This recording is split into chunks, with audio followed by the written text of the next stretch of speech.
In December 2019, the COVID-19 virus originated from a meat market in Wuhan, China.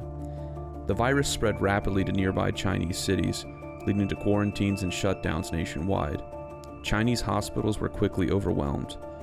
But this isn't the first coronavirus to appear out of China. The SARS epidemic began in 2002, and it took about a month to be properly identified. After being identified, the SARS virus was contained and nearly disappeared. The last confirmed case of SARS was in 2004. The MERS virus, originating in Saudi Arabia, is much more deadly, killing between 30 to 40% of patients. Luckily, MERS hasn't proliferated like SARS. The current COVID-19 virus, however, has grown exponentially.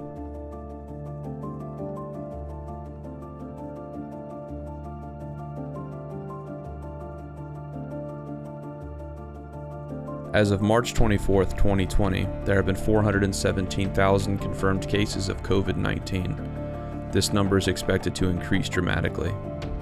It's difficult to tell just how many people will be affected by the virus, and experts disagree on the total impact the virus will have. We're unsure of the virus's future, but we know it has traveled much faster than expected.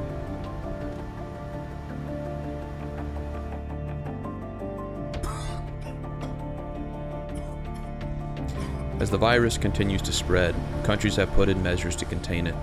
Some countries have been more successful than others. China, Italy, the United States, and Spain have been among some of the hardest hit. Left unchecked, the virus will continue to multiply and lead to an even more drastic spread.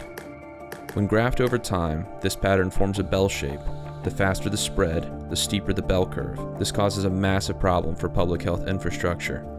But certain personal actions can mitigate the spread of the virus. Social distancing is among the most common. This is done by simply increasing the physical space between people while in public. Staying at home and quarantining oneself from social contact is another effective form of social distancing and has been pivotal in decreasing the spread of coronavirus. By implementing these methods, we can flatten the bell curve. All of this is in an effort to buy time.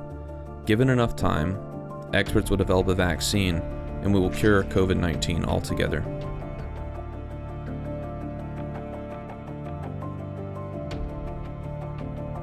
But what if we were warned ahead of time?